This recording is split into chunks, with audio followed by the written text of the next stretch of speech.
Rabbi heard that. Okay, welcome to the weekly Ein Yaakov class. Today is the 9th of Adar.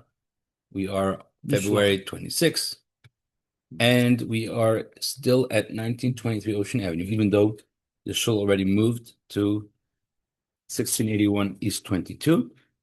However, we are still holding on to this place, keeping this place holy by having the learning of Torah over here.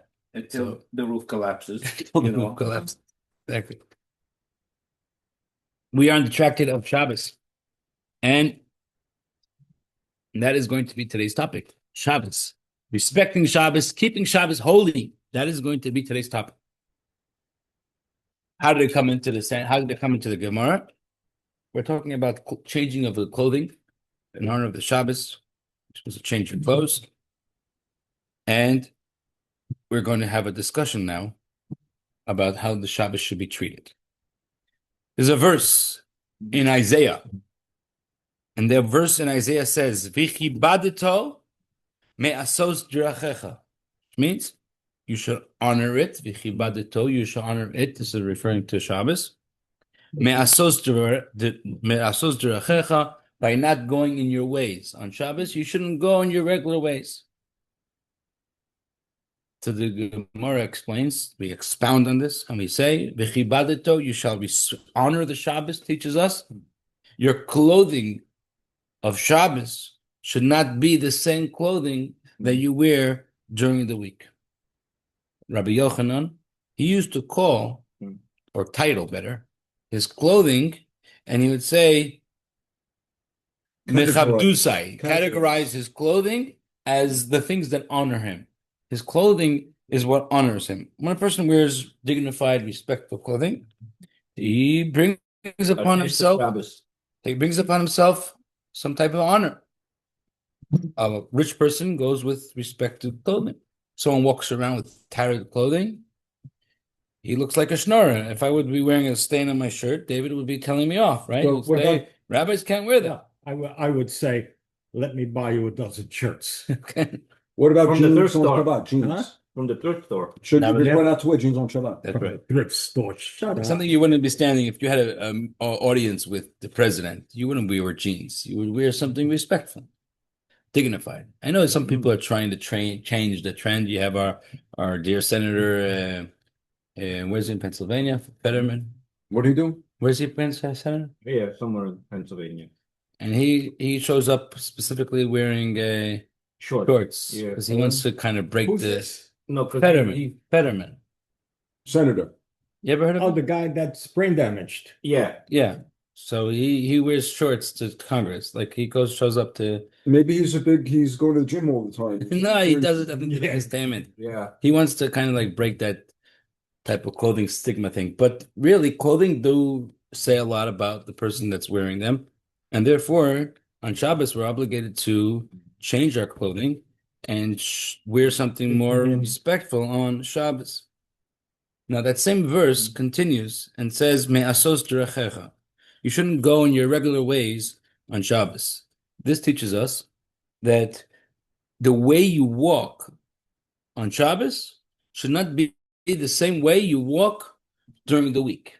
Now, the Gemara soon we're going to get back to that one, okay? First, we're going to say a few more details, and then we're going to go back to that walking. You know, this reminds me of a clean joke. How does a rabbi He's prepare practicing for Purim. This is whoever's going to be hearing this. Yeah. Come join us Tuesday. You're coming. Charlie said you're coming, right? Tuesday, 3:30.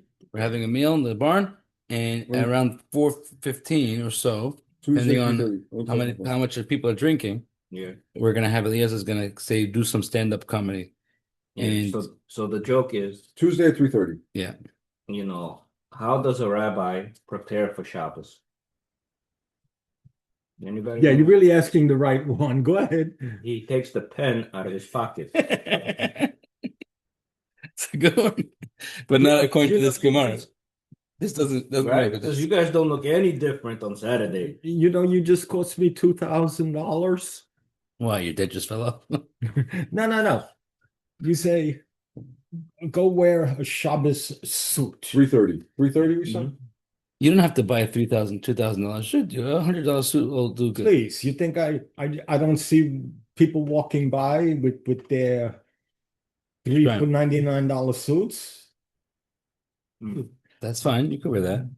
Huh? As long as you don't wear it during the week. If you don't wear it during the week, you can wear it on You Shabbos. don't, if you're going to honor God, don't you honor him with the best you have? Best of your means. Huh? The best of your means, yes. So if you were a Listen, I spend the millionaire, means on these guys. They're not fooling anybody. No, if you you compare had yourself to Sephardi guys. You know, it's different. To what guys? The Sephardi guys, you know, Sephardic. they always have to wear, you know, these tight-fitting clothing, you know. They look horrible. okay, let's move on. It is horrible. The next part of the same verse in Isaiah continues and Okay, says, we continue. Mimtzo chefzecha.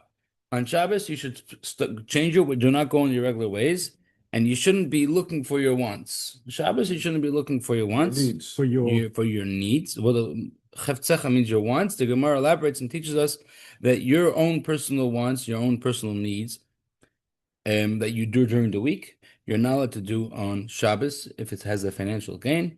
We're not allowed to, on Shabbos, plan our deeds. However, chavtzei shemaim, if it's for shem shemaim, if it's something for sake of Mitzvah. heaven, example, a mitzvah, then mutarin, then you are allowed to. For example, if you on Shabbos and you're walking by in your living room and you see a nail sticking out, you can't say, touch it. obviously you can't touch it, but you shouldn't even say, "Oh, where's the hammer? Okay, after Shabbos, I'm gonna go get the hammer. I'm gonna knock it in." You're not allowed to do. You're not allowed to plan. Now, you're allowed to fix it. You should fix it. It's dangerous. You have to fix it right away. You should cover it, make sure no one gets hurt. But you're not allowed to plan on Shabbos for something that you're going to do after the Shabbos. As the Gemara tells us a story, not over here, somewhere else. I think it was Rabbi Tarfon, teacher of Rabbi Akiva. He was very wealthy, and he owned many properties. One day on Shabbos, he was going for a stroll, and he saw the gate of one of his properties. The gate surrounding it was broken somewhere. He's like, "Oh, we got to fix this. We might have some break-ins over here." He just made a mental note in his head that we have to fix this gate. On Shabbat. On Shabbat, he made that mental note. Then right away he realized, hey, I can't do that at Shabbos. And to self-punish himself, even though this was not obligated. He went to break the gate more. No, he didn't make the gate, but he left that part broken forever. Oh, really? He never fixed it. He never fixed it. And that's not the law. The law is that you're allowed to fix it. You're not supposed to plan, but it doesn't mean that you have to consequence yourself by not doing it. But he went even more beyond the letter of the law, and he was stringent upon himself not to fix that gate because he once planned it out on Shabbos to do it. So Kal V'chomer he won't. That's right. Now, if for sake of heaven, not for your own personal financial gains, then you're allowed to. For example, on Shabbos, if you have a meeting planned, you want to schedule a meeting, so you meet your business partner in shul on Shabbos, so you're not allowed to go over to him and say, "Hey, we got to talk on Monday, right? Monday 8:00, we're gonna have a meeting." Can't do that because that's planning Monday. But It's confirming even. but let's say it's Purim is coming up, and you want to invite somebody to come 2:00, 3:30 Tuesday to come to the Purim party. And you see him on Shabbos, are you allowed to plan out what time and where you're going to come? Yes, because that's for the sake of heaven. Next, the verse continues, that same verse in Isaiah continues, V'daber Dovber, and speaking words. So we see this, you should some type of refraining even from regular talking. Says the Gemara, the talking on Shabbos cannot be the same type of talking on Shabbos than during the week. Your talking on Shabbos should not be the same talking the way you talk during the week. There are certain type of talking that's not appropriate for the Shabbos, talking about nonsense, talking about mundane things, talking about sports, for example, if the Yankees beat the Mets or not. They're making it to the playoffs, not making it to the playoffs was the Super Bowl Sunday, was the quarterback, how strong was he and how many yards was he able to throw. Those are type of discussions that are not appropriate for Shabbos, and even news and politics is not appropriate for Shabbos. Shabbos, you discuss the parsha. Do you talk at all? But that's what You should discuss the parsha, lessons you can learn from the parsha, and etc. Or holy lessons. Because politics are not in the Torah, and sports are not in the Torah either, Of course. right? No. I mean, I liked it when David took down Goliath in the Jewish Olympics. You have there was this I think it was Reform or some type of synagogue was looking for a rabbi, Mm. and they said we have 4 conditions to be a rabbi in our shul. Okay, you can put this in your jokes Yeah. if you like. Male or female? No. So So the first condition is you have to speak very short. You have to speak what? Very short. Succinct. Very short. Okay. Second condition So is you're not going for that job. second condition is you have to speak about the parsha, the weekly parsha. Stick on the topic. Stick on top. The third thing is you have to say novelties. You have to come up with something like wow, like that's gonna make everybody like raise their eyebrows, like wow. And the fourth thing is you have to speak completely true. Everything you say has to be honest. And then there you have different contestants coming every Shabbos. Another one too long. The guy was lying out of his teeth. Spoke a beautiful sermon, but not about the parsha, or nothing new. Basically, spoke a basic speech. Finally, they about to give up. Finally, one guy says, I want to try out." So the next Shabbos, you give him the pulpit, and he gets up there and he says, "My name is so and so. I'm a rabbi, and I don't know anything about this week's Torah portion." That's his speech. And said, "Hell, you're hired." It's very short. It was about the parsha. Straight to the point. About the parsha. You said the truth. You don't know anything, and a rabbi not knowing anything about the parsha is definitely a novelty. So So you're hired? hired. Yeah. You got the job. So, anyways, so Shabbos. If you're a rabbi and you have a lisp, where are you teaching? Just a question. So the lesson, what we're talking about over here is that the Shabbos talk on Shabbos has to be Shabbos dick. I don't know if there's an English word for that. Shabbos dick. On topic. No. Dick. When you say Shabbos dick means it has to be appropriate for Shabbos. Like it's not a Shabbos. Then you have your definition appropriate.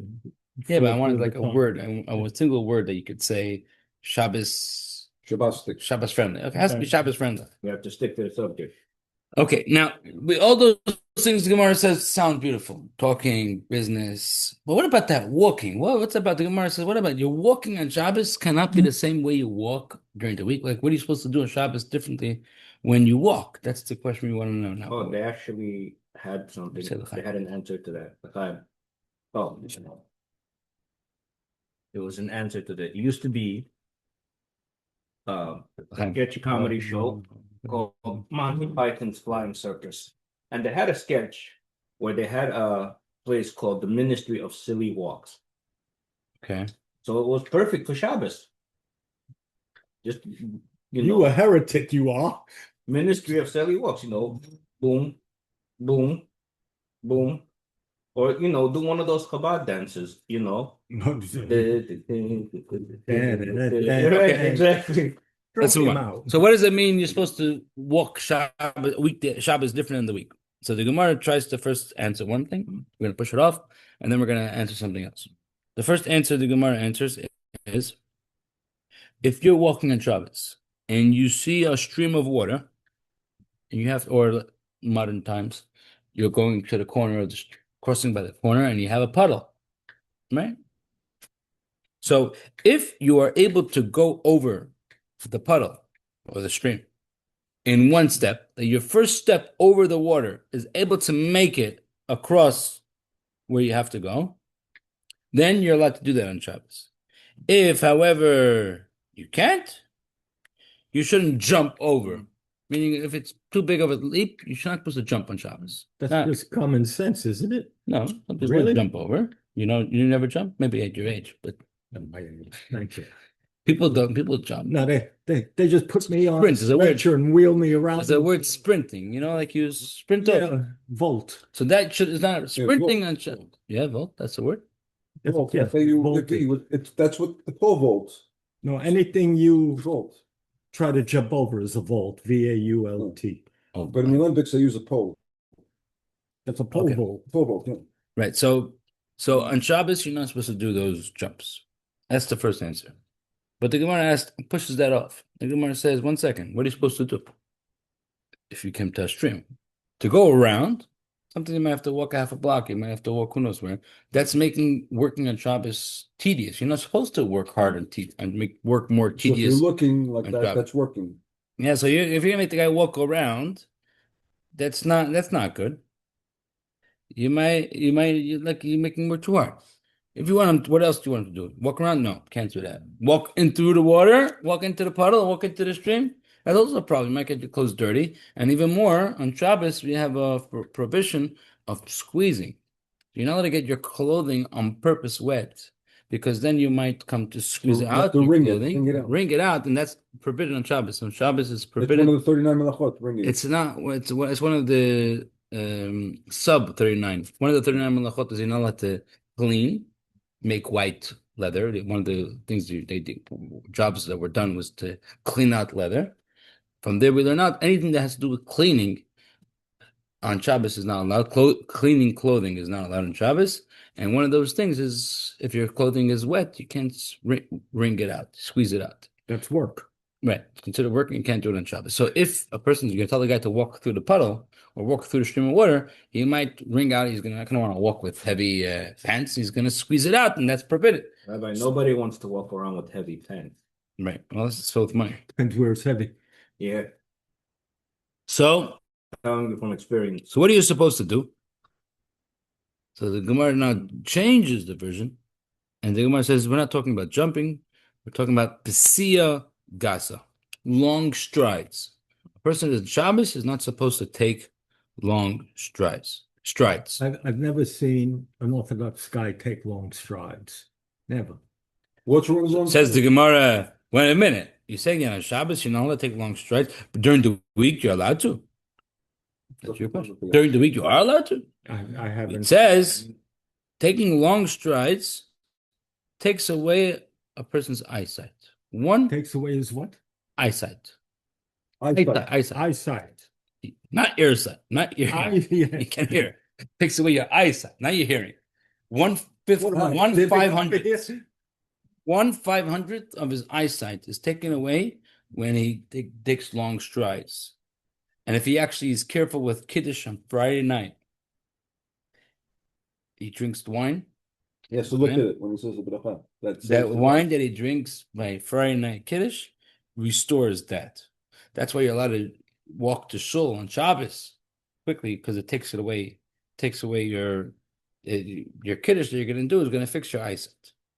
So normally you're not supposed to, but it's okay if you're going to make Kiddush Friday night.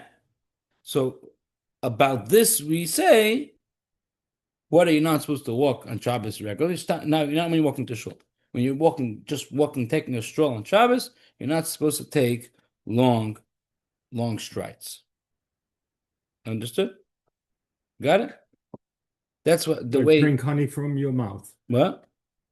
I drink honey from your mouth is the old saying. That's an expression when you When obvious. when somebody imparts wisdom to you, you say, "I drink honey from your mouth." Okay. Well, thanks. Okay. Now we're gonna move on to the next. We're gonna move on now to the next topic. I'm smart, but not that kind of smart. So you're supposed to Shabbos. You're supposed to change your clothing.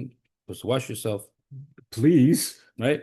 So there's actually a verse. It's the one time a week that you shower. Now it's before Shabbat. No, I'm with the buffalo throwing dirt on me to kill the nits, you know. Okay, so because we have the topic of washing yourself and cleaning clothes, so we're now going to enter an interesting discussion about a verse that mentions washing oneself and changing clothing, and we're going to bring upon this topic of Rus. I'm going to give you a little background story for those that are not familiar with the story I'm about to say. This is a story that happened about 100 years before the time of King David. And you were there. Okay. And there was a man, Who was the king before David? Saul. Yeah. But before that, there was a period of time of Shimshon. So about a couple of this story happened about Shaul was the first king. Yeah. So before Shaul, there was judges. Judges. So the story that we're about to say now happened a little bit before the time of Samson. Samson, the Oh, Samson. Gibor. Samson. Shimshon, I give Yeah, But he that's also the- had an affliction for the shiksas. Right. So here's the story. I'm going to say it in short because we're getting short in time, but then we're going to go into inside and we're going to do a lot of discussing the story. So I think it's important to have Basics. the basic story in our head, and then we'll learn about the verses of the story. So the story is as follows: there was a man, his name was Elimelech, and he was a righteous man, very wealthy. He had two sons, Machlon and Kilion. We say the story on the night of Shavuos. Do they have an English I version? don't know, but they're not the stars of the story. Elimelech Hazaken, though, right? Elimelech. They're not the stars of the story, so not so important. They lived in the land of Israel. They were very wealthy. There was a hunger in the land of Israel, and because they were wealthy, many people were asking them for tzedakah. He kind of had an evil inclination, and he fell for it to leave Israel and go to diaspora. Is that how you say it? Diaspora? Diaspora. And this way he won't have to deal with all these schnars knocking on his door. And Yeah, and you know who they are. he should have put a pumpkin by his door, right? Would have helped. Yeah, somebody should have. So he left Israel? But Where so did he he- left Israel with his wife. His wife was a righteous woman by the name of Naomi. And they left the land of Israel and they went to settle in the land of Moab. Was that Moab? It would be Moab. Moab. Where And- is that now, Moab? Maybe Jordan, maybe It's near Popslet. maybe It's Jordan. Part of the Transjordan. Yeah, some Jordan, a little under, maybe below Jordan. I'm not sure what's there. And so he settles over there, and God is not happy with him, and he passes away. But while they were there, his two sons, Machlon and Kilion, each took a girl to marry from the local non-Jewish population, Shiktas. Oh no. One of them's name was Opera, like an opera. And another one was called Rus. Okay. And God is angry with Elimelech. He passes away. And sure enough, his two sons also pass away. Naomi is left all alone together with her two fresh daughters-in-law, which are not really daughters-in-law. Like they were just like, why do we join this family for nothing now? We don't have any husbands. Typical Jewish convention. So Naomi decides she's going back to Israel. She has nothing to fetch for in Moab. Doesn't say what happened to their wealth. It sounds like their wealth was lost in Moab as well. I'm guessing because it's not so clear. Either way, she's coming back to Israel penniless. And on the way back, her daughters-in-law escort her, Opera and Rus. And on the way, right before they're about to leave Moab, she turns to them and says, "Why are you guys coming with me? You guys, no, why are you coming to land? I have no money. I have nothing. Like, just go back to your parents. Like, go back to being like non-Jew. Like, why should you come join us? Like, you're just gonna have a life of suffering." Who was saying this? Naomi told her two daughters. Are you saying Naomi? Naomi, is that the English? Your God will be our God. Your people. Is that? Yeah, that's the story. So Naomi, that's how you say in English. Naomi. Yeah. I know this story Okay. since baby. Well, I guess I'm a good storyteller because you didn't tell me till now. So Naomi says, "Go back home." Oprah says, "No problem, I'm going back." And she goes, But one of them stayed. Rus says, "My God will be your God," just like you just famously quoted. Ruth. Ruth. Like baby Ruth. R-U-T-H. How many? She's the grandmother of David, yes. not So- great grandmother, grandmother. Probably great. Great-grandmother. So Ruth says, "I'm going to come with you no matter what." And she wasn't born Jewish. He was a Moab convert. And they both come back to the land of Israel, and they're poor. Now, her husband had owned many properties in the land of Israel, but sold it all when they left. The rule is that if someone sells land in the land of Israel, it's a mitzvah to redeem it back, that it should go back to the right family. Now, you need to have who's supposed to redeem it? A relative, someone from the families has a mitzvah, mishpucha. So you're supposed to find a mishpucha with a bissel geld or a sach geld. We don't need mishpucha without geld. So you get a mishpucha the sach geld. You find who's the rich uncle, and the rich uncle bails you out. That's the mitzvah. So she did a little bit of investigation to find out who's the rich uncle. And she found out that there was a man. He was actually the prince, the leader of the Jewish people at the time, according to some commentaries. And his name was Boaz. Boaz. Boaz. And Boaz is a wealthy man. He has lots of fields. And she So was Ruth, cleaning. so Naomi sends her daughter-in-law Ruth, go glean, go take food, go collect food for us. And she goes, and sure enough, Boaz notices her. We're going to talk about that soon. And Boaz asks about her, who's this girl over here? We'll talk about why he's picked on her. This is from Yehuda's lineage? Yes. And she goes back home, back and forth. To make a long story short, Naomi sends her to go spend some time with him.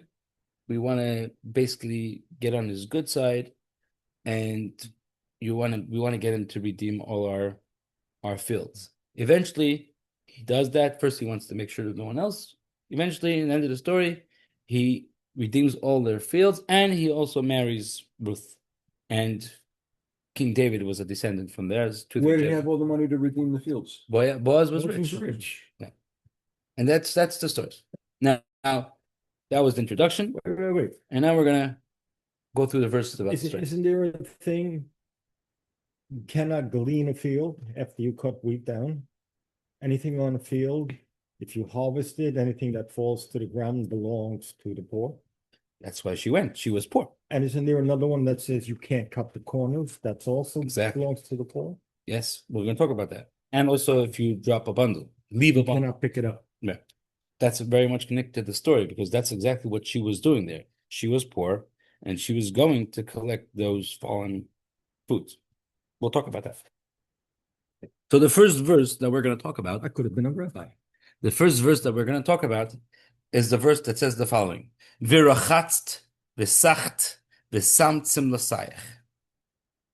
Naomi tells Ruth, wash yourself, put on nice, anoint yourself, put on perfume, yourself, oil yourself, put on nice clothing.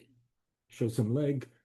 And then what you're going to do, you're going to go to meet Boaz. Which words are extra in this verse? Which one? Which words are Extra. superfluous, are extra in this verse? You tell me. Think. What's the sentence?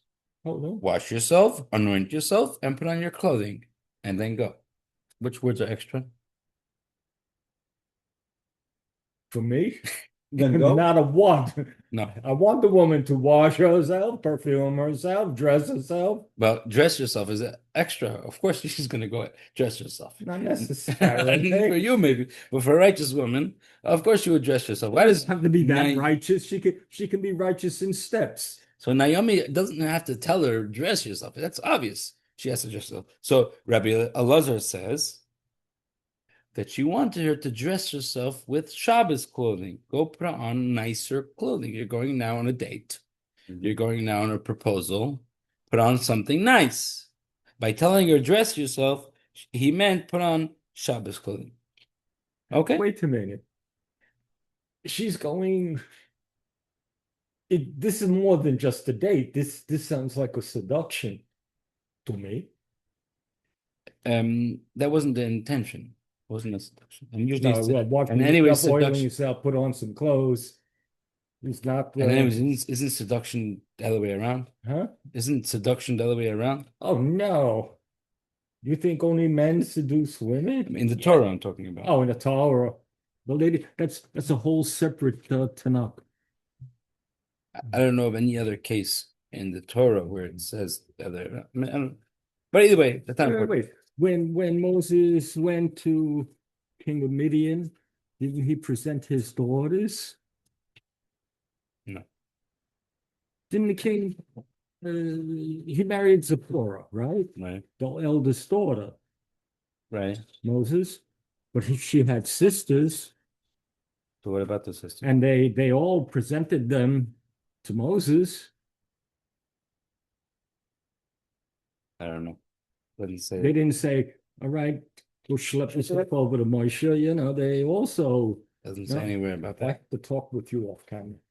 Okay. Anyways, so what did she mean when she said put on your clothing? She meant put on the clothing of Shabbos. The Gemara now continues and says there's a verse that says it's a Proverbs. It says, ten lachacham v'yachkam oid. If you give to a wise man, he'll be able to be even wiser. This is an expression. This proverb is an expression that wise people, you give them, as long as you set them up in the right path, they'll become even smarter than you expected them to be. So the Gemara tells us there's two people that they were told and given instructions, and they on their own accord made a little bit of a switch from their instruction and ended up being a smart switch to their benefit. They improved it? They improved it. One of them is that story that we just said right now. Rus is told by her mother-in-law, wash yourself, anoint yourself, put on your clothing, and then go meet Boaz. Ruth changed it. She changed the order around. Can I get you a skull cap? No. You want this? One of these for you. I am. Oh, I'm sorry. So, Was I blaspheming? No. Just ask us. If you want one. No. so A dome for your dome. if you Thank you. what she wanted Ruth to do was to go when you go out to the field today, go respectful. You'll do your job of collecting all the wheat, and then afterwards, by nighttime, you'll go to Boaz. She changed the order around. She first went to go collect the wheat. She went back home and then Made herself. got herself dressed up, which was a smart choice to do, because if she would have went collecting the wheat with her fancy clothing, she would have It'd be a raised mess. she also would have raised some eyebrows. Who's this girl coming over here dressing up? And she was very modest, so that's why she made that switch. The second person that changed from what he was supposed to do is a different story. And we're going to finish with this story. There was the prophet Samuel. Shmuel. The prophet Samuel, Shmuel Hanavi, he began his prophecy as a young child. His first prophecy that he got was very young. What happened was his mother was child barren, is that how you say it? Child Yeah, it was barren. barren for many years, and she prayed. Finally, God granted her a child, and she promised God that if you give me a child, I'm going to give him to you, lend him over to you for his whole life. The word Shaul comes from Shmuel comes similar to the word Shaul, which means lending. I'm going to lend him over for his whole life. Sure enough, after his 2-year-old birthday, some people say a little older, she brought him to the tabernacle, the Mishkan. At that point, it was in Shiloh, and gave him to the high priest at that time. His name was Eli, I don't know how you say it. Eli. And she gave it over to his son and said, you take care of him, you train him, you teach him. He's here. I'm going to come visit him once a year. And once a year, she would come visit him, give him a new suit for the next year. And that says that's true thing. She would make him a new clothes for the upcoming year. 42. Next size. Ooh. No, for her son. Give him next size clothing.